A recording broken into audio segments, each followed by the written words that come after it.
So how's it, guys? I'm here at Herman's dream home, and that there's his neighbor as well. And they actually bought this property about 10 years ago. They picked up the farm for a song, and they thought they wanted a really good wicket, because what they did is they both built their dream homes. You probably can't see from the camera there, but that actually looks straight through to Plet. So we're right up on top of the hill here, beautiful views through to Plet. Unfortunately though, about 6 years ago, Herman lost his job, and unfortunately his neighbor over there actually was the town planner, and he also lost his job due to political reasons, because the DA thought that he was part of the ANC vis-a-vis. So the challenge that we've got here is we've got two houses where people were living very comfortably, and they're gone. And on top of that, so Herman is very kindly, his family, his wife and his it's just his wife, his kids are away from here, but his wife and them they've got accommodation. Someone's given them the holiday house till the end of November, and then on top of that they've been offered more accommodation till the middle of December. The problem is after that they've got nowhere to go. So what's beautiful is that his daughter has actually put a building campaign together, and they've raised about 140,000 Rand already to be able to build a house here. It's actually a new way of construction, which I have to say I'm very interested in. I want to look into, and it costs about 2,400 Rand a square meter. It comes from New Zealand, and what's interesting is that, you know, they're quite close to being able to finish. So at 160,000 Rand, they will actually have enough to be able to get started.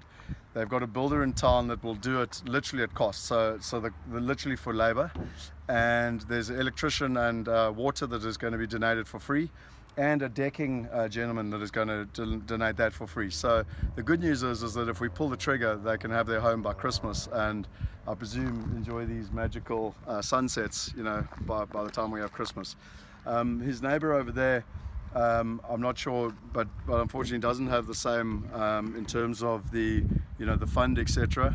And you know, they've been good friends for a long time, and he asked us to reach out. Now actually he wasn't even on our list, and so we're going to need to go out and hopefully help him and find the details. So really the last part of it, which is quite emotional, unfortunately Herman's actually here with me, just behind here, was that he actually came back to try and save the house and got trapped here, and actually couldn't get out of the house. Apparently the flames were up 20 meters, and literally came back to get the cat, and he found the cat here, and he was hugging the cat and saying it wasn't such a good day for both of them. And as that happened, the fire actually opened up a little gap, and he could actually get out, unfortunately burning both his legs. But he's just behind us here basically, and I don't want to actually do a video. It's too emotional to talk through. You're going to pan around. But unfortunately you can see, but he burned both his legs, and yeah, so it's very emotional discussing this. But hopefully you guys will feel the empathy and help us reach out. You know, with the money we've already raised, I guarantee you that we can help them and get this house finished. He did say that something very emotional for his wife would be that if we could add on an extra bedroom, then his children, you know, could come down and stay over Christmas. And so I think that would be, you know, something really nice to be able to achieve.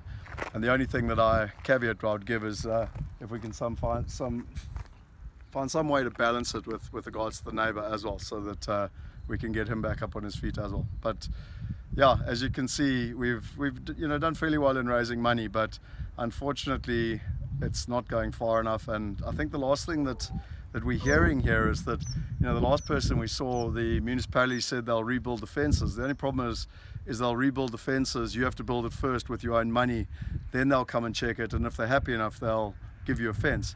The gift of the givers have donated 100 tons of this special building material.